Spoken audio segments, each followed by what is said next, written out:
Jay, ano ginagawa mo?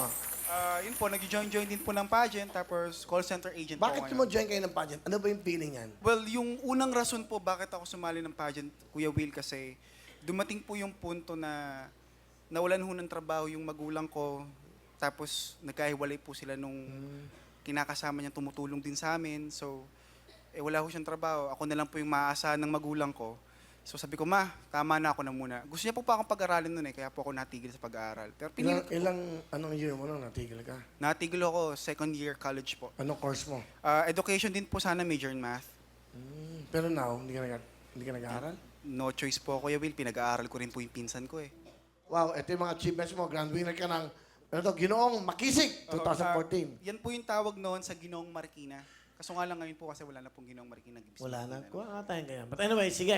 Sino ang kasama mo? Pakilala mo. Pinapakilala ko po ang pinakamaganda, pinakamasipag, at dakilang ina.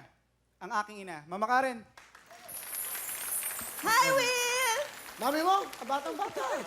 Ano gusto niyo sabihin sa anak niyo? Anak, hindi ko man ginusto tong naging buhay natin.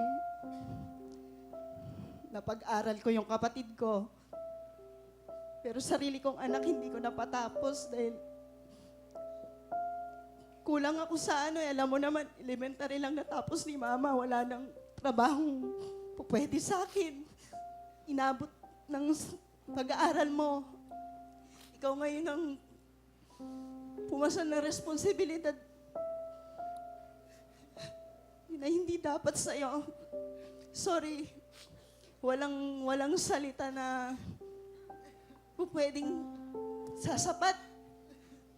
Paano ako magpapasalamat na ikaw ang naging anak ko? At sa papa mo, kahit hindi naging maganda yung paghihiwalay namin, binigyan ka niya. Binigay ka niya sa akin. Ikaw yung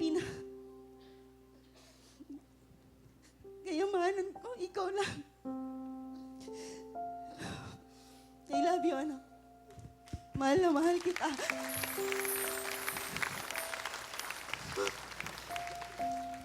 Pangako, ma.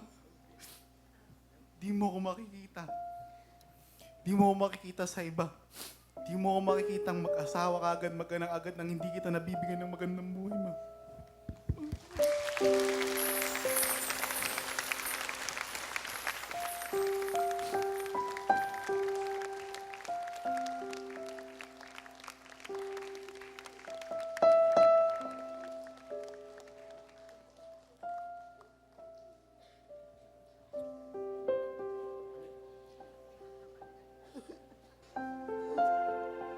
Kaya nga natin noon, lalo na ngayon. Malaki ka na. Mas kaya natin, dalawa na tayo. Palapakan po natin si Nanay Karen at si JR. Thank you, Mami Karen. Thank you. Kailan yan, JR?